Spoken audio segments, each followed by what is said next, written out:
Hello friends, कोई व्यक्ति किसी दूसरे व्यक्ति का सामान ले जाता है ये समझते हुए कि वह सामान उसी व्यक्ति का है, उसका अपना सामान है। जैसे कि मैं एक एग्जाम्पल लेती हूँ। जैसे कि आप बाय एयरवे या रेलवे या किसी भी मोड से जा रहे हैं।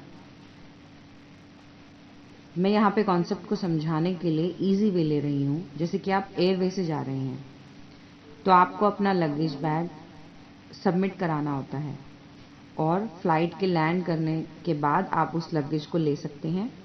जब आप फ्लाइट से उतरकर लगेज रूम में जाते हैं तो अपना लगेज लेने के लिए, लेकिन आप किसी दूसरे व्यक्ति का बैग लेकर आ जाते हैं। अपना बैग या अपना लगेज समझकर बाय मिस्टेक आप ले लेते हैं। आपने देखा भी होगा, फ्लाइट लैंड होने के बाद सब लोग अपने अपने लगेज को ढूंढते हैं। दूसरे के बैग्स को भी लोग बार बार चेक करते हैं, देखते हैं कि ये बैग मेरा तो नहीं है। ये बात अलग है कि उसमें बैग टैग लगा होता है, उसमें नेम टैग होता है और बहुत सारे लोग अपनी अलग अलग मार्क्स, अलग अलग निशानियां उन बैग्स में लगा कर रखते हैं।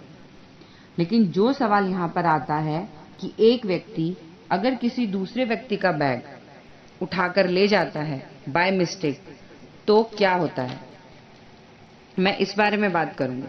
तो आपको क्या लगता है कि क्या है ये थेफ्ट है? नहीं, ये बिल्कुल भी चोरी नहीं है। क्यों नहीं है? क्योंकि ये चोरी की कैटेगरी में नहीं आता है। यहाँ पर मैं आपको ये क्लियर कर रही हूँ कि उस व्यक्ति का यहाँ पर डिसऑनेस्ट इंटेंशन नहीं है। उसने वह बैग अपना समझकर या अपना जानकर ही उठाया है। तो दूसरा यहाँ पे आता है कि मिस एप्रोप्रिएशन ऑफ प्रॉपर्टी है या नहीं है। तो इस केस में भी ये मिस एप्रोप्रिएशन ऑफ प्रॉपर्टी भी नहीं है।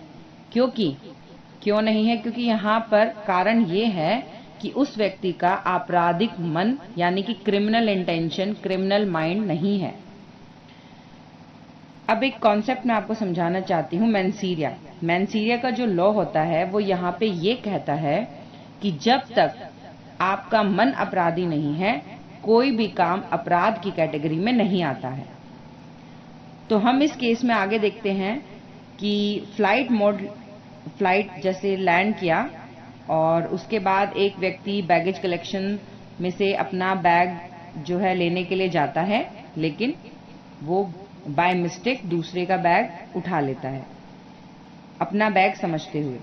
यहाँ पर इस केस में जो समझने वाली बात है वो है मिस्टेक ऑफ फैक्ट। यहाँ पे मिस्टेक ऑफ फैक्ट है, यहाँ पर कोई और अपराध नहीं हो रहा है, यहाँ पर मिस्टेक ऑफ फैक्ट हो रहा है।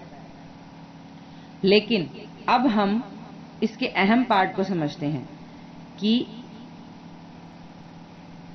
इस केस के अहम पार्ट को समझते हैं। उसमें यह आएगा कि व्यक्ति उस बैगेज को लेके अपने होटल चला गया, होटल या फिर अपने घर या कहीं पर भी उसे लेके चला जाता है और जैसे ही वो बैग को ओपन करता है तो देखता है कि उसमें कैश है, ज्वेलरी हैं, कुछ वैल्यूएबल्स हैं, बहुत सारी एक्सपेंसिव चीजें हैं उसके अंदर। तो वो उस बैग के सामान को अपने यूज में ले लेता है और जो उसका बैग होता है उसमें जस्ट कपड़े या कुछ ऐसे ही कुछ सामान होता है छोटा मोटा। तो उसको लालच आता है और उस बैग के सामान को वो अपने यूज में लेना शुरू कर देता है। तो यहाँ पे उस व्यक्ति ने डेफिनेटली अपराध किया है। तो उसका अपराध यहाँ से शुरू होता है। जैसे ही उसने उस बैग का जो सामान था उसे यूज करना शुरू किया तो उसने एक क्राइम करना शुरू किया। तो वो क्राइम है, क्राइम की कैटेगरी में आता है। मिस एप्रोप्रिएशन ऑफ प्रॉपर्टी का मतलब ये होता है कि क्रिमिनल इंटेंशन या फिर क्रिमिनल माइंड से किसी दूसरे की संपत्ति का इस्तेमाल करना। तो इस तरीके से वो दूसरे की संपत्ति का इस्तेमाल कर रहा है, यहाँ से इस स्टेज से स्टार्ट हो जाता है। और ये जो आता है केस, ये आईपीसी सेक्शन 403 के अंडर आता है। और इस क्राइम के बारे में मैं और भी बातें आपको बताना चाहूंगी। ये क्राइम नॉन कॉग्निजेबल है।